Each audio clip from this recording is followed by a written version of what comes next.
அதனால ரஜினிகாந்த் வந்து பயந்து ஓடி போயிட்டாரு. எங்கால் தான் தில்லு. உண்மையிலேயே வந்து விஜய் வந்து யாருக்குமே இல்லாத தில்லு வந்து விஜய். ஏன்னா தான் கண்ணு முன்னாடி செத்து விழுகிறவனையே கண்டுக்காம போறதுக்கான தில்லு இருக்குல்ல. தில்லா எதிர்த்த ரஜினிகாந்த் எங்க 2 கையையும் கட்டிக்கிட்டு உன் படம் ரிலீஸ் ஆகலைங்கிறதுக்காக தலைவா படத்துக்கு நீ பம்முனியே. இன்னைக்கு என்ன ஆகி போச்சு நீ சீண்டி பார்த்ததுனால? தாவேக்கா எங்கெல்லாம் போட்டிக்கிறாங்க, அங்கெல்லாம் பலத்தை அடி கொடுப்போம்ட்டு நைட்டு சரக்கு அடிச்சுட்டு பேசிட்டு காலையில் மாற்றி பேசுவாங்கல்ல. அப்படி நான் பேசணும்னா முதல்ல காங்கிரஸை வச்சு வண்டியை ஓடினாங்க. இப்போ கடைசியா 90 சீட்டு தரோம்னாங்க. 2 வருஷம் நீங்க முதலமைச்சராக இருங்க, 2 வருஷம் நான் முதலமைச்சராக இருக்கேன்.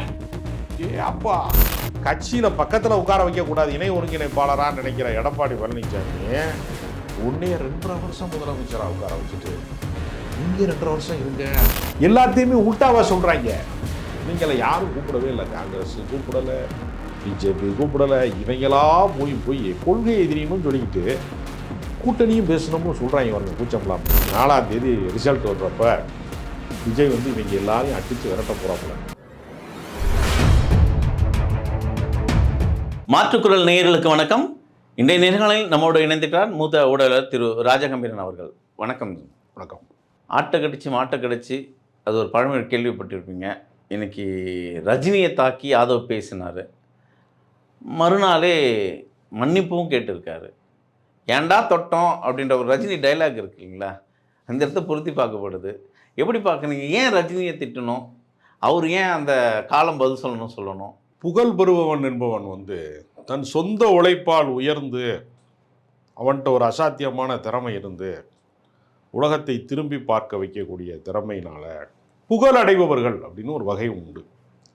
அது கலைத்துறையாக இருக்கலாம், அரசியலாக இருக்கலாம், தொழில்துறைகளில் முன்னேறியதாக இருக்கலாம். அப்படி பல பேர் பல துறைகளில் வெற்றி பெற்றிருக்கிறார்கள். இன்னொருத்தருடைய வெற்றியை தன்னுடைய வெற்றியாக மாற்றுவது அப்படிங்கிற வித்தை இருக்குல்ல, சீட்டிங் இருக்குல்ல, அதில் சிறந்தவர் ஆதவர்ஜுனா. ஜிம் மாஸ்டராக இருந்து அங்கே வந்து ஒரு பொண்ணை கரெக்ட் பண்ணி கல்யாணம் பண்ணது மூலமாக ஒரு பெரிய லாட்டரி அதிபருக்கு மருமகனாக ஆனதுலேருந்து ஏற்கனவே உழைச்சி 30 ஆண்டுகளுக்கு மேலாக அரசியலில் வந்து ரொம்ப வந்து ஒரு ஒடுக்கப்பட்ட சமூகங்களுக்கான விடுதலைக்கான அரசியலில் இருந்து போராடி வந்த ஒரு தலைவனை திருமாவளவன்ட்ட சீன் போட்டு துணை பொதுச் செயலாளர் ஆகி அங்கே தன்னை அடையாளப்படுத்தி கொண்டதாக இருக்கலாம். ஏற்கனவே சினிமா துறையில் வந்து புகழின் உச்சியில் வந்து கொடி கட்டி பறந்து கொண்டிருக்கிற விஜய் கட்சிக்கு போய் அவருக்கே நான் தான் எல்லாமே அப்படின்னு சொல்கிறது மூலமாக அவருடைய புகழ் வெளிச்சத்தில் ஒட்டி கொண்டதாக இருக்கலாம். எல்லாவற்றிலையுமே ஒரு குறுக்குச்சால் ஓட்டுறதுன்னு வாங்க. குறுக்கு வழியிலே ஒரு வாழ்க்கையை தேடிக்கொள்வது என்பதில் ஒரு கிரிமினல் புத்தியோடு அலையக்கூடிய ஆள் தான் ஆதவர்ஜுனா. அதனால அவருக்கு வந்து ஒரு ரஜினிகாந்தை இழிவுபடுத்துகிறோமே அப்படிங்கிற கூச்சநாச்சம் அவருக்கு இல்லை. கேட்டால் இப்போ மறு விளக்கம் என்ன சொல்கிறாருன்னா, நான் அந்த அர்த்தத்தில் சொல்லலை, திமுகவை அட்டாக் பண்ணணும். இந்த ஆட்சி வந்து 2021 திமுக ஆட்சி வர வேண்டும் என்று உழைத்தவர்களில் வேலை செய்தவர்களில் ஒரு ஆள், வியூக வகுப்பாளராக இருந்தவரில் ஒரு ஆள் தான் ஆதவர்ஜுனா. அப்போ அவருக்கு என்ன நினப்பு வந்துருச்சுன்னா, நம்ம தான் கிங் மேக்கரு, மக்கள் தான் தேர்வு செய்கிறான். அந்த வியூக வகுப்பாளர்கள் வந்து என்ன செய்வான்னா, காக்கா உட்கார பணம் பணம் விழுந்துருச்சுன்னு சொல்கிறது மாதிரி ஏற்கனவே எந்த தொகுதியில் என்ன மாதிரியான ஓட் பேங்க் இருக்குது, என்ன மாதிரியான எதிர்ப்பு இருக்குது, இதை வந்து உங்களுக்கு வந்து இவங்க ஒரு கணக்கு டேட்டா எடுக்கிறவங்க இப்படி செஞ்சால் வரும் அப்படின்னு சொல்கிறவங்க. ஆனால் கட்சின்னு ஒன்று இருந்தால் தான் நீ டேட்டாலாம் கலெக்ட் பண்ண முடியும். நீ வேலையே செய்யாமல் இப்போ பனையூர் பங்களாவில் படுத்து கிடக்காங்கல்ல, இப்போ அவங்களுக்கு வேட்பாளருக்கான நேர்காணல் வரும்போது தான் கட்சி நடத்துறதுனா என்னங்கிறது இப்போ தான் அவங்களுக்கு கண்ணு முழிச்சிருக்காங்க. லைட்டாக கண் விழித்த பூனை குட்டியெல்லாம் மாறி இருக்காங்க. புலிக்குட்டியாக நினச்சிருந்தாங்க தன்னை. நம்ம வந்து புலி கிடையாது, பூனைக்குட்டி தான் அப்படிங்கிறது இப்போ தான் தெரிய வருது. வேட்பாளர் தேர்வுக்கு வந்த பூரா பாதி பேர் ஆளை காணாம் தேடிக்கிட்டு இருக்காங்க. திரும்ப சுவிட்ச் ஆஃப் பண்ணிட்டாங்க. உங்களுக்கு தேட முடியல, பிடிக்க முடியல. அதனால் ரஜினிகாந்த் வந்து பயந்து ஓடி போயிட்டாரு. எங்கால் தான் தில்லு. உண்மையிலேயே வந்து விஜய் வந்து யாருக்குமே இல்லாத தில்லு வந்து விஜய்க்கு இருக்குது. ஏன்னா தான் கண்ணு முன்னாடி செத்து விழுகிறவனையே கண்டுக்காம போகிறதுக்கான தில்லு இருக்குல்ல, கல் நஞ்சம்னு சொல்லுவாங்க, கருணையற்ற ஒரு உள்ளம் இருக்குல்ல, அது வந்து விஜய்கிட்ட இருக்கு. நீங்கள் வேற யாராவது விஜயகாந்த் மாதிரியா இருந்த தலைவர்களோ இல்லை ரஜினிகாந்தோ கூட தன் முன்னாடி இப்படி ஒரு இது நடக்குது, அசம்பாவிதம் நடக்குதுன்னா அதை கண்டும் காணாமல் தப்பி ஓடுகிற இடத்துல அவங்கெல்லாம் யாரும் இருந்திருக்கவே மாட்டாங்க. எம்ஜிஆரை உதாரணம் சொல்கிறாங்க. எம்ஜிஆர் எப்படிப்பட்டவர் அப்படிங்கிறதுக்கு ஒரு உதாரணம் சொல்லுவாங்க. வீட்டில் உலைய வச்சுட்டு அரிசிக்கு வழி இல்லைன்னு எம்ஜிஆர் வீட்டு வாசலில் நின்றா கண்டிப்பாக அவனுக்கு எல்லாமே கிடச்சிரும்.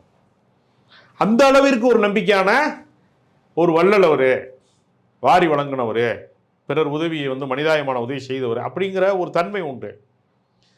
விஜயை நம்பி செத்தா கூட இறுதி அஞ்சலி செலுத்த வரவே மாட்டார். அவர் அந்த பணத்தை அவர் பனையூர் பங்களாவுக்கு வாங்க, தூக்கிட்டு வாங்க டக்குன்னு, வேணா ஒரு மாலை வைக்கிறேன். ஏன்னா நீங்கள் மாலை வைக்கிற செலவையும் பாடி கொண்டுட்டு வர்ற செலவுக்குமான வித்தியாசம் நீங்கள் பார்த்தீங்கன்னா பயங்கரமான வித்தியாசம் இருக்குது. அது நல்ல வேலையை அதை அவர் சொல்லலை, நீங்கள் எல்லா பாடியுமே நீங்கள் கொண்டு வந்துருக்கு. ஏன்னா அவர் தன் வாழ்க்கையில் ஒரே ஒரு சாவு அட்டன் பண்ணியிருக்கிறார். அவராக தேடி வந்தனா அது நல்ல கண்ணு சாவு தான். ஏன்னா கம்யூனிஸ்ட்காரங்கிட்ட கோரிக்கை வச்சாங்கன்னு வச்சுங்க, பனையூர் பங்களா வரைக்கும் நீங்கள் ஆம்புலன்ஸில் எடுத்துகிட்டு வாங்க, தலைவர் வந்தால் கூட்டம் வந்துடும் அப்படின்னு சொன்னால் கம்யூனிஸ்ட்காரங்க ஒத்துக்க மாட்டாங்க. அதனால அவரே வந்துட்டார். அவர் வர்றாரு. டி நகரில் ஒரு மிக முக்கியமான ஒரு போக்குவரத்து நெரிசல் இருக்கக்கூடிய ஒரு மையப்பகுதி சென்னையில் டி நகர். பாட்டி பசார்லேருந்து சிவாஜி வீட்டு பக்கத்தில் தான் இந்திய கம்யூனிஸ்ட் கட்சியினுடைய அலுவலகம் பாலன் இல்லம் இருக்குது. அவர் இரவு நேரம் 8-9 மணிக்கு தான் வந்தார். அவர் வந்தாருங்கிறதுக்கான எந்த சலனமே இல்லையா. ரஜினிகாந்த் 10-15 நிமிஷத்துக்கு மேலே உட்காந்துட்டு போனாரே, எந்த சலனமும் இல்லையே. கம்யூனிஸ்டுகள் அரசியல் முதிர்ச்சி பெற்றவர்கள், சமுதாய பற்று மிக்கவர்கள், பொறுப்புணர்ச்சி மிக்கவர்கள். அவங்க சினிமா நடிகனை பார்த்து ஆன்னு வாயை புழக்கிற இடத்துலையும் வியக்கிற இடத்துலையும் முட்டாள்தனமாக நடந்து கொள்கிற இடத்துல ஒருவன் கூட இங்கே கிடையாது. மீடியா பீப்புளுங்கிற பேரில் கொஞ்சம் பேர் கேமரா தூக்கிட்டு அவர் பின்னாடி போயிட்டு வந்தாங்களே தவிர ஒருவன் கூட சலசலப்பே இல்லை. ஏன்னா அன்னைக்கு அந்த ஸ்பாட்டில் நான் இருந்தேன், அதனால் நானே சாட்சி அதுக்கு. அதனால் ஆதவ் அர்ஜுனா ரஜினிகாந்த் மேலே கல்லறிகிறது மூலமாக உன் தலைவன வசத்தின்னு கூட நீ சொல்லு, ஆனால் ரஜினிகாந்த கோலைன்னு சொல்வதற்கான உரிமை முதல்ல உனக்கு கிடையாது.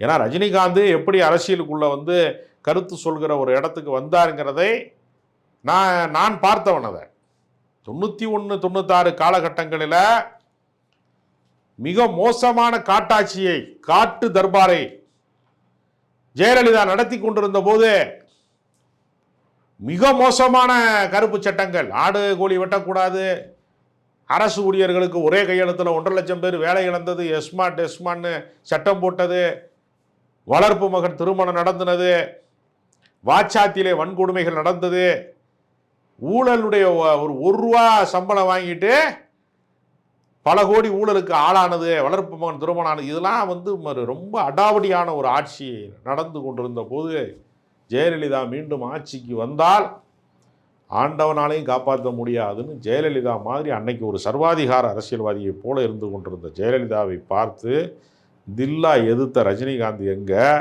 2 கையையும் கட்டிக்கிட்டு உன் படம் ரிலீஸ் ஆகலைங்கிறக்காக தலைவா படத்துக்கு நீ பம்புனிய, நீ பயந்தாங்குள்ளியா, ரஜினிகாந்த் பயந்தாங்குள்ளியா? ரஜினிகாந்துக்கு தன்னுடைய ரசிகர்கள் எவ்வளவுதான் கூடுனாலும், எவ்வளவுதான் தனக்கு பின்னால் கூட்டம் வந்தாலும் தன்னுடைய உயரம் என்னவென்று அவருக்கு தெரியும். அவர் உன்னைய மாதிரி ஒரு மாயைகளை நம்பக்கூடிய இடத்துல அவர் இல்லை. எடுத்தோடனே நான் முதலமைச்சர் ஆயிடுவேன் என்று நம்பக்கூடிய இடத்துல அவர் இல்லை. ஜெயலலிதா வேணான்னு சொன்னால் அந்த இடத்துக்கு ஒரு ஆல்டர்னேட்டிவ் சோர்ஸ், அடுத்த கட்டமாக ஒரு மாற்று சக்தியாக வரக்கூடிய இடத்துல அன்றைக்கு மக்கள் தலைவராக இருந்த ஜி.கே. மூப்பனார், கலைஞர் கருணாநிதி போன்றவர்கள்லாம் இருக்கிறாங்க. இதை கடந்து ஒரு அரசியல் என்பது பெரிய அளவில் நாம் தாக்கத்தை ஏற்படுத்துவது என்பது சரிப்பட்டு வராது என்பதற்காக தன்னை பற்றிய ஒரு சுய பரிசீலனை அவருக்கு இருந்தது, சுய விமர்சனம் அவருக்கு இருந்தது என்கிற அடிப்படையில் தான் அவர் அந்த முடிவை எடுத்தாரே.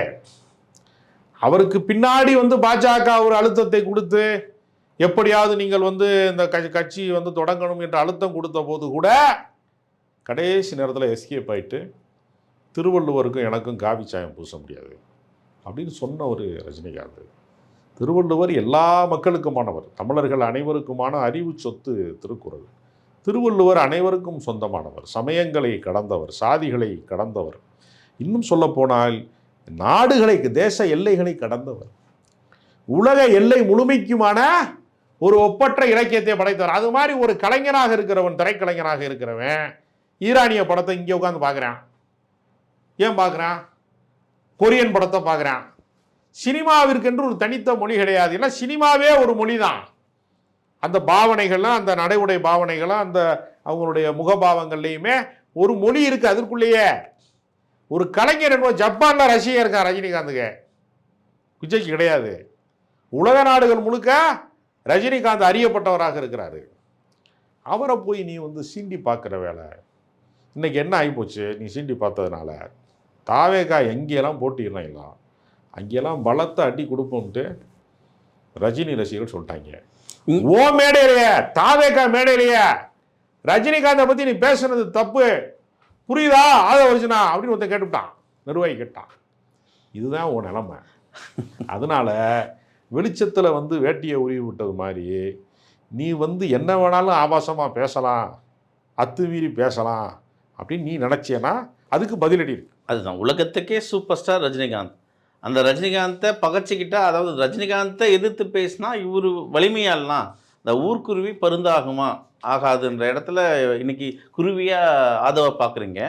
அந்த குருவி இன்னைக்கு மன்னிப்பு கேட்ட ரகசியம் வந்து தாவேக்காவுக்கு அந்த வாக்கு வங்கி கிடைக்காது, அதனால தான் இறங்கி வந்தாரா, அல்லது தார்மீகமாக இல்லை நம்ம பேசுறது தவறு அப்படின்ற இடத்துல யோசிச்சு மன்னிப்பு கேட்டாங்க. தனி விமானத்தில் சிபிஐ விசாரணைக்கு போகும்போது போய் அவங்க தங்க போகிறது ரோட்டோரமாக இருக்கிற லாட்ஜில் கிடையாது, ஸ்டார் ஹோட்டலில் தங்க போகிறாங்க. போகிறதே தனி விமானம். நம்ம விமானத்துக்கு வந்து ஒரு பயணச்சீட்டு போடுறதுக்கே மிடில் கிளாஸு பதறான், ஐயோ காசு போயிடும் இதெல்லாம் அப்படின்னு சொல்லி பதறுவான். இவங்க தனி விமானத்தில் போகிறாங்க, வாடகையே 15 லட்ச ரூபா வாடகை. அப்படியே ஒரு கொஞ்ச நேரம், ஒரு 3/4 மணி நேரத்தில் போய் சேர வேண்டிய தூரத்துக்கு, அல்லது ஒரு 1 மணி நேரத்தில் பயணப்பட வேண்டிய தூரத்துக்கு ஒரு மது பாட்டிலை ஒளித்து வைத்து கொண்டு போகிறாங்கன்னா ஸ்டார் ஹோட்டல்லையும் கொடுப்பாங்க. ஏன் ஒளிச்சு வச்சுட்டு போகிறாங்க அப்படின்னா கொஞ்ச நேரம் கூட அவங்களால வந்து குடிக்காமல் இருக்க முடியாது அப்படிங்கிற அளவுக்கு பலவீனப்பட்டவர்களாக இருக்கான்.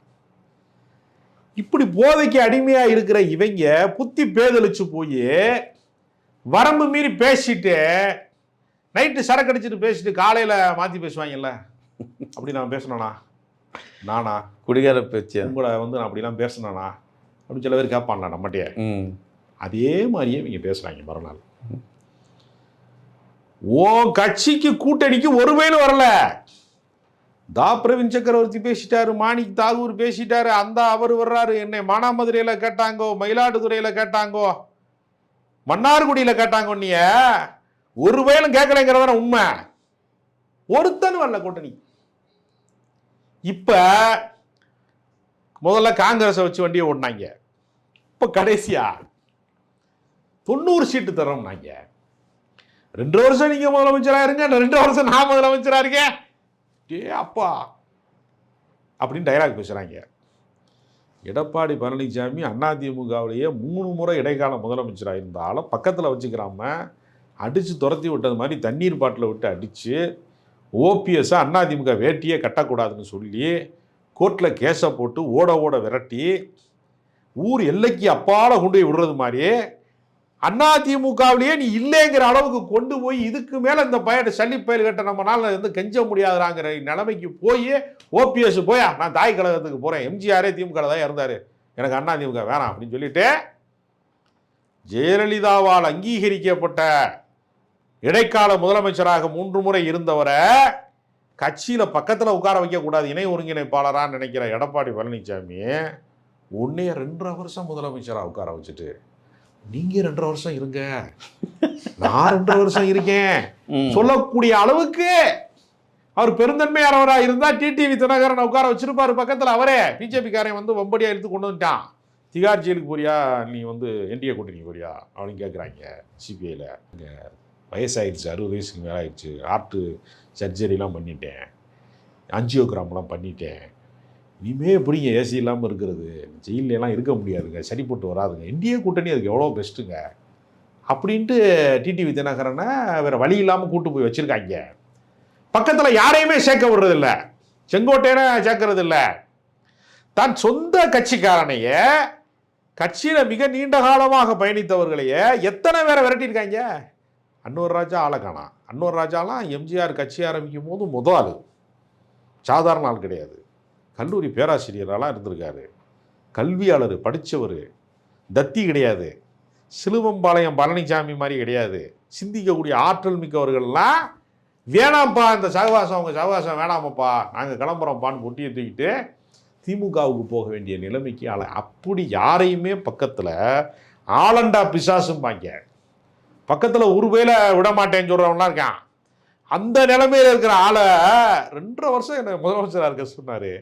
சும்மா இல்லை, 90 சீட்டு அப்படின்னு சொல்றது இருக்குல்ல, கூச்சனாச்சலாம். அது உண்மை என்னன்னா, இவங்க கெஞ்சினாங்க 90 சீட்டு கொடுங்க எங்களுக்கு, 2.5 வருஷம் முதலமைச்சர் கொடுங்கன்னு சொன்னாங்க.